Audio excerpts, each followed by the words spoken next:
네, 주인공은 조국인 조선을 떠나서 러시아 대륙에서 커피나 금괴를 훔치면서 살아가고 있는 두 사람이죠. 바로 일리치 그리고 따냐. 어느 날 러시아군에게 꼬리가 잡히면서 처형 직전의 어떤 그런 위기에 처하게 되는데 그때 나타난 조선계 일본인인 사다코가 목숨을 구해주고 나서 그 대가로 조선 왕 독살 사건에 너희가 동참해야 된다라고 강요하게 됩니다. 시키는 대로 할 테니까 풀어줘. 당시 이제 고종의 곁에서 커피를 내리는 조선 최초의 바리스타가 된 따냐 위장 잠입을 한 거죠. 또 그녀를 지키기 위해 사카모토라는 이름으로 스파이가 된 일리치. 왕을 죽이지 못하면 따냐도 죽게 될 거예요. 고종 암살 작전이 벌어지기 시작하면서 조선의 말기는 혼탁한 소용돌이로 말려들기 시작합니다. 널 지킬 거야. 내가 살 수 있는 방법은 없어. 자, 이 영화 일단 소재가 독특합니다. 가비, 커피를 중심에다 놓고 네. 조선의 마지막 왕이 커피를 최초로 마신 이 땅의 인물이었다. 거기다가 그 왕의 독살 사건과 관련된 여주인공의 직업이 조선 최초의 바리스타라는 거죠. 네. 그리고 1896년 그 19세기 말인 상황에서 서양 문물과 조선의 어떤 그 풍습과 이런 것이 만나는 지점에서 일어나는 굉장히 재밌는 이야기들이 이 영화 속에 담겨 있기도 하죠. 바로 영화 속에 그런 장면으로 등장하는 것이 러시아 공사를 만나기 위해서 베베르고. 조선의 어떤 사신이 갓을 쓰고 있다가 단발을 하고서 나타나는 장면이라든지. 여기가 궁이 아니라 그따위 옷을 입었느냐. 저는 궁녀가 아닙니다. 또 즐거움 중에 하나가 무엇인가 하면 등장인물들의 복식을 보는 재미예요. 의상. 화려합니다. 거기에 또 한 가지 더해서 왕의 골룡포를 여러 번 타격해서 봤지만 백색 골룡포 보신 적 있으세요? 없었던 것 없는 것 같죠? 네. 백색 골룡포를 입고 나오는데 그것이 굉장한 어떤 위엄과 독특함 같은 걸 갖고 있죠. 한마디로 그런 느낌이 들더군요. 임금님은 깔별로 다 가지고. 너희가 내게서 뭘 뺏으려는 게냐. 그토록 뺏기시고 아직 더 내어줄 게 있으십니까? 네, 배우들 중에서 가장 돋보이는 배우는 아무래도 김소연 씨가 아닌가 싶어요. 네. 너무 좋아요. 여배우만 나오면 항상 감독이 장윤현 감독입니다. 장윤현 감독은 여배우들을 굉장히 돋보이게 하는 재주가 있었는데 바로 접속의 전도연 씨가 그랬고요. 그럼 내가 범인이군요. 패밀리 썸띵의 심은하 씨가 그랬고 황진이의 송혜교 씨까지. 이번에 이 갑이라는 영화를 통해서 김소연 씨는 과연 얼마나 부각이 될지 또 지켜보는 것도 하나의 흥미거리가 될 것 같습니다. 네네.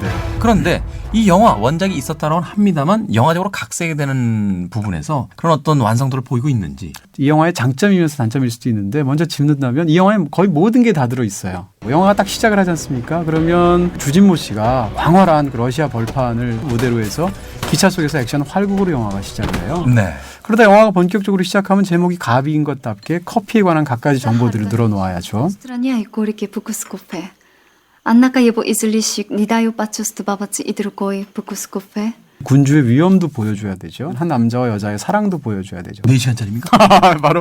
바로 그 점인데 메뉴가 한 50개쯤 되는 식당에서 음식 먹는 느낌이에요. 너무 다양하게 메뉴들을 벌리다 보니까 주력 상품도 없게 되고 상대적으로 전체적인 그 맛의 품질도 조금씩 떨어지게 되는. 저도 조금 거슬렸던 장면이 그 초반부에 등장하는 주진모 씨의 열차 장면입니다. 멋지게 보였다라면 납득할 만했는데 CG로 만들어낸 그 배경 장면 같은 것들이 빤히 저것이 실제 달리면서 찍은 장면이 아니라는 것을 읽혀버리는. 네. 그리고 이 영화 속에 또 억지스럽다고 느껴졌던 장면이 바로 네. 이 따냐가 그 러시아의 그 손님들이 와서 네. 주문을 하는 장면이죠. заказов помнит все.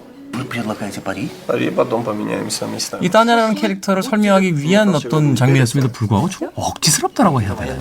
왜냐하면 영화가 이제 길게 있다 보면 약간 위트가 있는 장면도 필요하고 인물의 성격을 코믹하게 드러내기도 하고 이렇게 해서 눈물도 넣고 웃음도 넣고 액션도 넣고 로맨스도 넣는 건데 그렇게 될 경우에 사실은 어떤 관객도 만족시키지 못하는 결과물이 나올 확률이 있죠.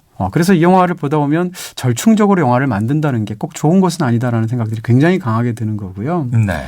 그리고 또 한 가지 이 영화에서 남자 주인공이라고 할 수 있는 일리치라는 캐릭터가 전반과 중반과 종반을 보시면 전혀 다른 새 인물 같아요. 고종 독살 사건에 연루된 남자의 모습도 보여야 되고 또 액션 주인공으로서의 모습도 보여야 되고 또 사랑에 목숨 거는 남자의 면모도 보여줘야 되는 거거든요. 사람을 죽이면서까지 널 생각했어.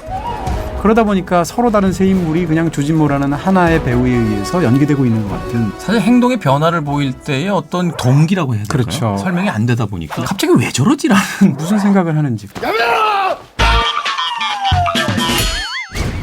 가비는 검고 쓴맛이 강해서 서양에서도 독을 타는데 이용되기도 합니다.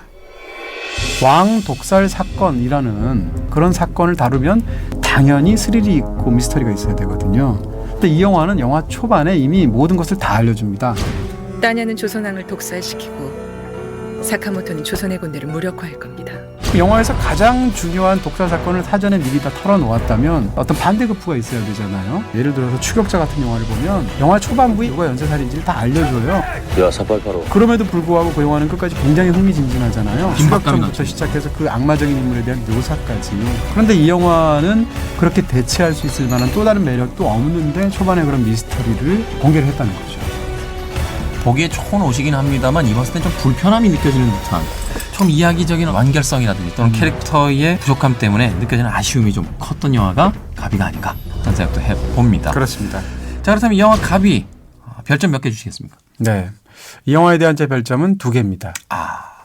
아프다. 김소연 씨를 보고 반 개만 더 주시면 안 될까요? 네. 죄송합니다. 네. 자, 한 줄 정리해 주시죠. 절충적 영화 만들기의 폐해. 물만 나는 커피.